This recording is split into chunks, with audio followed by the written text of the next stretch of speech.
Hello everyone, I hope everyone is doing perfectly fine. So students, अगर आप यहाँ पहुँचे हो तो मैं उम्मीद कर रही हूँ कि आपने जाके ऑलरेडी क्वेश्चन सॉल्व कर लिया है। डेली आप लोगों के लिए ऐप में बच्चों बढ़िया से क्वेश्चंस अपलोड किए जा रहे हैं। यहाँ पे आराम से आप अच्छे लेवल के 500 क्वेश्चंस तक ऐसे सॉल्व कर लोगे। आप जैसे ऐप में स्क्रॉल करते हो on other social media platforms, तो वैसे ही आपको बस जाके यहाँ पे 5-10 मिनट का थोड़ा आपका टाइम इन्वेस्ट करना है और जाके 5 क्वेश्चंस आप सॉल्व कर लोगे। ये आपके फाइनल एग्जाम के लिए आपको बहुत हेल्प करेगा।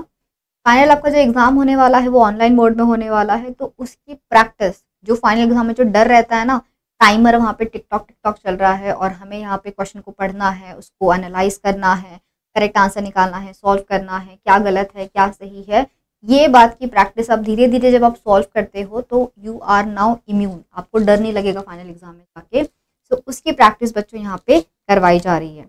सो let's try to find out the questions. क्या पूछे गए थे? If you have to find out whether a given protein is bound to the given gene in chromatin, which technique would you prefer using? Suppose हमारे पास में एक DNA है। मैंने क्या कहा कि भाई ये डीएनए का जो प्रमोटर रीजन है वो कहीं पे यहाँ पे प्रेजेंट है। अगर प्रमोटर रीजन यहाँ पे प्रेजेंट है, मैंने कहा कि यहाँ पे एक -10 रीजन है, यहाँ पे -35 रीजन है। -10 पे टाटा बॉक्स है, वहाँ पे हमारा एक ट्रांसक्रिप्शन फैक्टर आके बाइंड होगा। मैंने कहा पॉलीमरेज तो पीछे बाइंड होगा, यहाँ पे तो ये फैक्टर आएगा। आप मुझ पे क्यों विश्वास करोगे? मैम आपको कैसे पता कि -10 पे ही हमारा कोई फैक्टर आके बाइंड होता है? आपको कैसे पता कि यहीं पे हमारा पॉलीमरेज आके बाइंड होता है? तो प्रोटीन और हमारे इस जीन के इंटरेक्शन को स्टडी करने के लिए हम एक टेक्निक का इस्तेमाल करते हैं। पूछा गया है कि वो कौन सा टेक्निक है।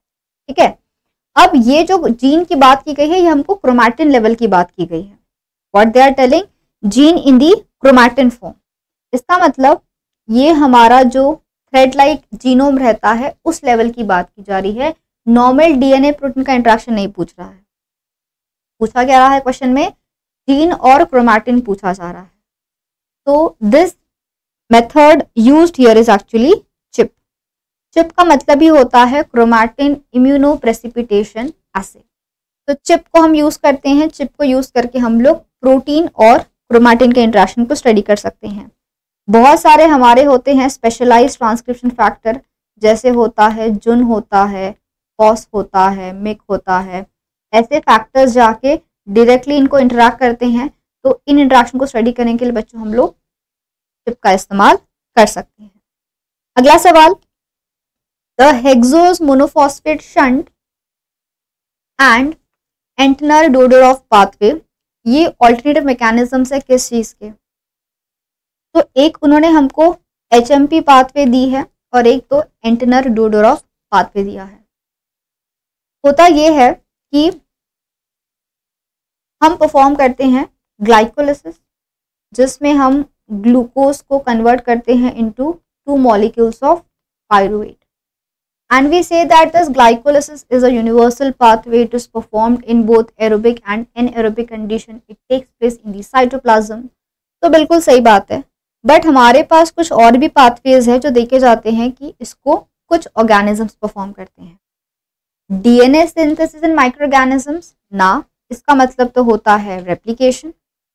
फोटोसिंथेसिस इन फोटोसिंथेटिक ऑर्गेनिजम्स नहीं, वो तो फिर आपके साइक्लिक चेन, वो सारी बातें आ जाएगी। तो ये भी हमारा आंसर नहीं हो सकता। Energy metabolism in certain species, हाँ, क्योंकि जब ये पाथवे परफॉर्म होगी तो इन पाथवे से ही हम लोग ATP है, NADH है, इन सब का फॉर्मेशन कर सकते हैं ना। तो एक तरीके से एनर्जी मेटाबॉलिज्म की पाथवे हैं। Chemiosmosis is not also the correct answer here. तो ऑप्शन नंबर 3 हमारा यहाँ पे बिल्कुल सही जवाब होगा। तो याद रखना है, क्वेश्चंस आप लोगों के लिए ऐसे डिजाइन किए गए हैं, फ्रेम किए गए हैं कि आपको थोड़ा सोचने का मौका दे। Read all the options, think of all the options. जब आप पेपर को सॉल्व भी कर लेते हो ना, look for the analysis. Analysis बहुत जरूरी है। क्या क्वेश्चंस अटेंड किए, लेंथी क्वेश्चन में क्या हो रहा है, अगर क्वेश्चंस छोटे हैं तो जल्दी सॉल्व कर पा रहे हो, ये सारी बात आपको समझ में आएगी। Which among the following is not required for the prokaryotic expression vector? इनमें से किसकी ज़रूरत नहीं पड़ेगी? ओरिसी साइट बिल्कुल पड़ेगी। अगर ओरिसी रहेगा तभी तो रेप्लिकेशन होगा, तभी तो जीन का एक्सप्रेशन होगा। सिलेक्शन मार्कर ऑफकोर्स चाहिए। अगर हमको जानना है कि क्या सच में सक्सेसफुली हमारा ट्रांसजीन बना है कि नहीं, क्या सक्सेसफुली हमारा जीन का इंसर्शन हुआ है कि नहीं हुआ है, ये जानने के लिए बच्चों सिलेक्शन मार्कर तो बहुत ज़रूरी है, तो इसकी तो ज़रूरत है। Ribosome binding site of course, because अगर आप कोई जीन इंसर्ट कर रहे हो तो किसी फायदे के लिए इंसर्ट कर रहे हो। और क्या फ़ायदा होगा जीन इंसर्ट करके? तो जीन इंसर्ट करके ये फ़ायदा होगा बच्चों कि उसका कुछ प्रोटीन है, उससे कुछ एंजाइम बनेगा जो हम चाहते हैं कि सामने वाले जिस भी ऑर्गेनिज्म में आप इंसर्शन करोगे, हम चाहते हैं कि उनमें वो इंसर्शन हो, उसमें उसका एक्सप्रेशन हो।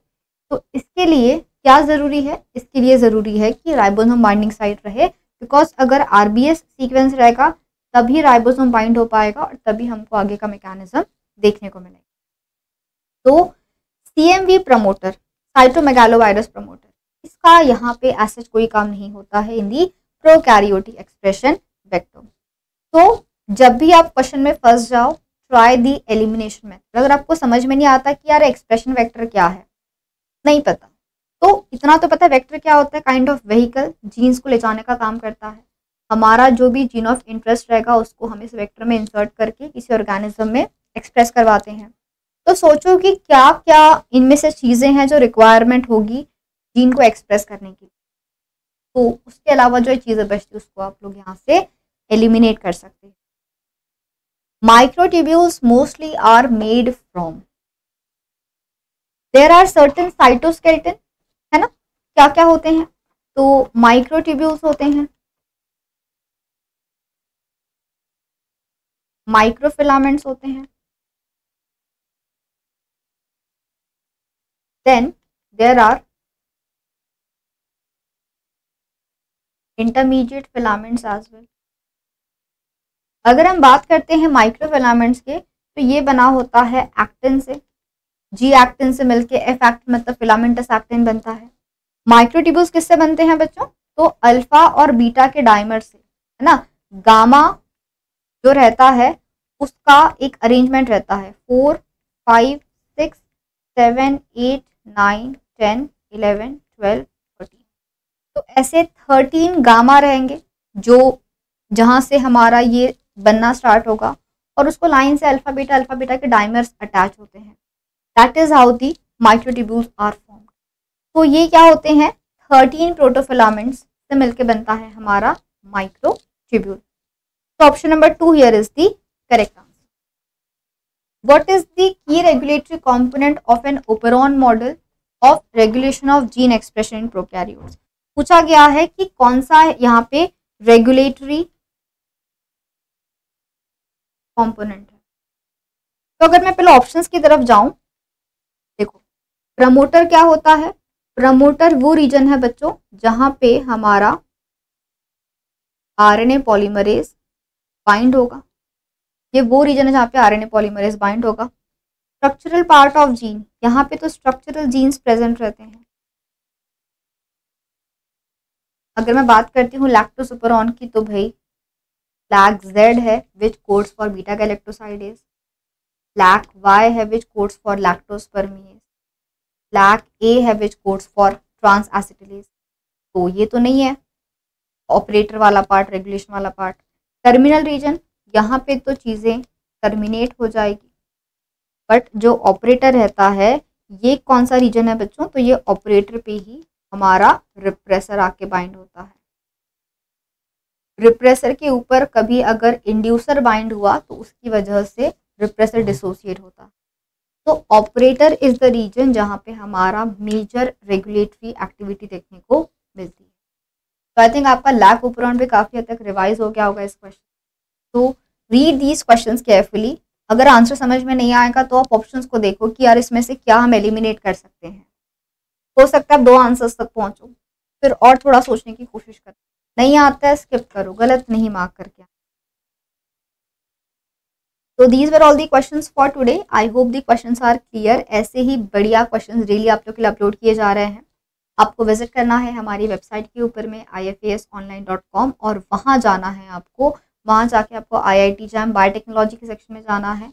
वहाँ जाके बच्चों आप लर्न फ्री में जाके आप ये स्कॉलरशिप टेस्ट के अंदर में सारे क्वेश्चंस को सॉल्व कर सकते हो, अपना रिजल्ट देख सकते हो एंड आप जान सकते हो कि भाई हमने कितना स्कोर किया है और कैसे उस स्कोर को और इम्प्रूव करना है। ठीक है, सो जाइएगा, यहाँ पे बहुत सारे फ्री चीज़ें भी अवेलेबल है लर्न फ्री सेक्शन में। फिलहाल आप सबके लिए केसी सर की पूरी बायोकेमिस्ट्री की लेक्चर सीरीज अवेलेबल है, जाके आप उसको भी ज़रूर देखें। सी यू ऑल सून बच्चों, have a great day and a very happy learning.